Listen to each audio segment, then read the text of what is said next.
Shri Gurubhyo Namaha children, we welcome you to our online teaching academy, Ekaleva. Today we are going to see a poem, The Way Through the Woods, written by Rudyard Kipling. Rudyard Kipling.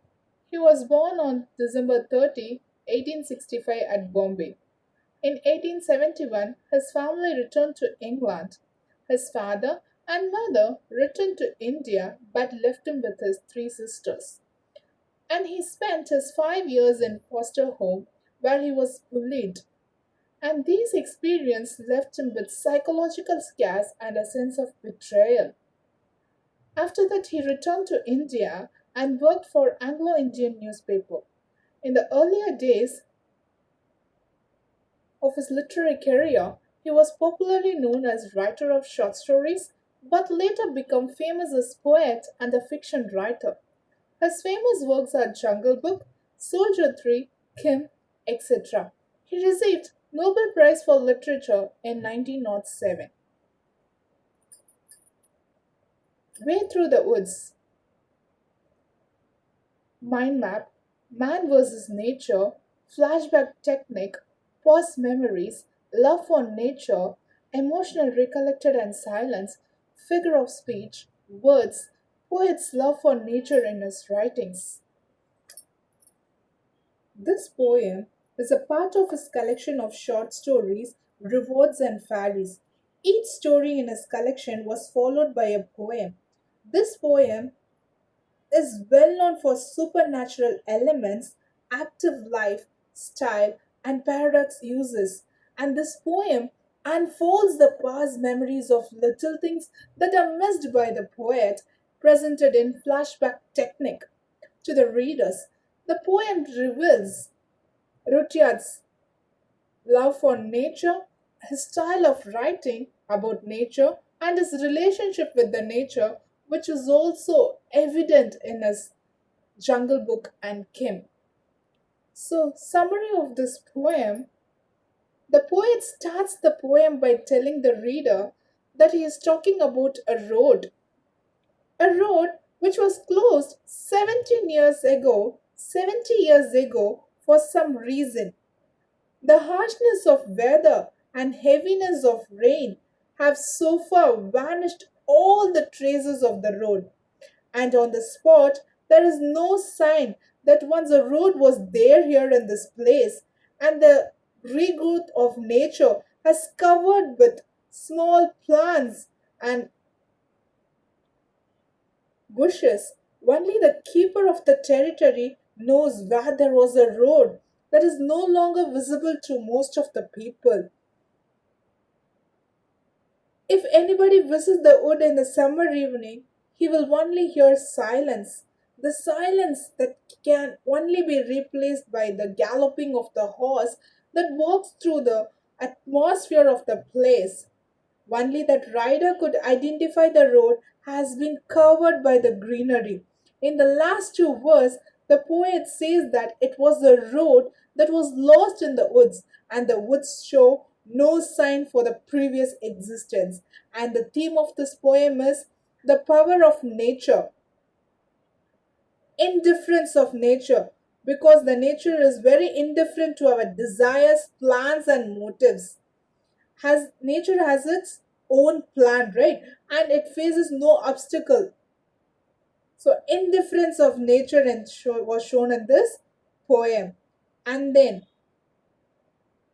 so what we are going to learn from the poem, we'll read the poem and we'll enjoy it line by line.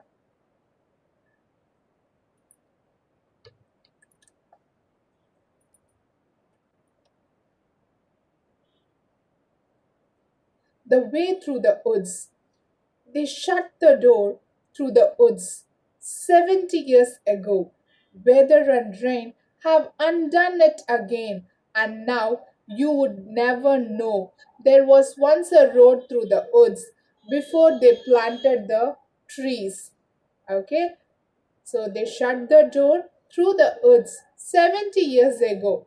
Weather and rain have undone it again, and now you would never know. There was once a road through the woods before they planted the trees.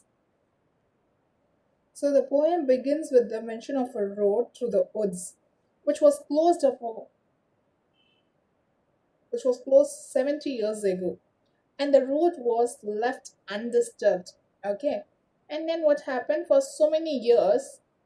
The weather and the rain have destroyed the road, have undone means destroyed it again and again, and now you would never know.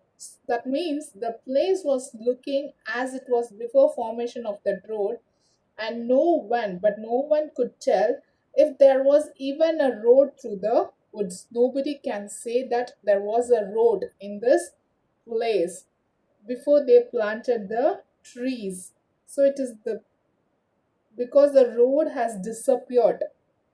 Okay, then it is underneath the coppice and heath and the thin anemones. Only the keeper sees that where the ring-dove broods and the badgers roll at ease, there was once a road through the woods. So what happened? It is underneath this coppice and heath and the thin anemones. Only the keeper sees that where the ring-dove broods and the badgers roll at ease, there was once a road through the woods. So it says that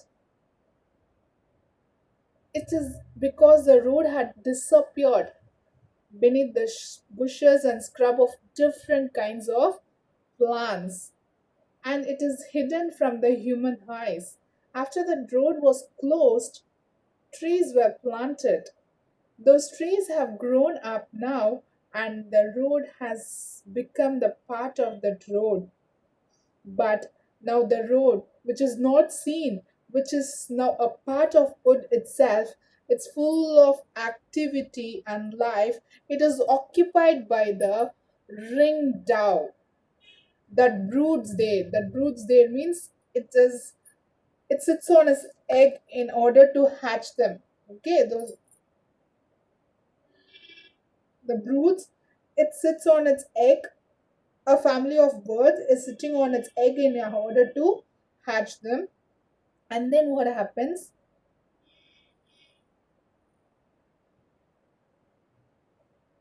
And the badgers roll at ease, and the burrowing badger, which rolls in it playfully. And if anyone gets a chance of going there and visiting the wood in the late summer evening, they would not know there was a road in this wood. Okay, a quick sum up of this poem. So the poem begins with the mention of a road through the woods which was closed 70 years ago. The road was left undisturbed for so many years. The weather and rain have undone. Undone means I told you already it is destroyed. The place was looking as it was before the formation of that road. But now no one could tell if there was even a road through the woods. It is because the road has disappeared beneath the bushes and scrubs of different kinds of plants. It is hidden from the human eyes. After the roads was closed, trees were planted. Those trees have grown up now, and that road has become the part of the wood itself. Thank you, children. Shri Gurubhyo Namaha.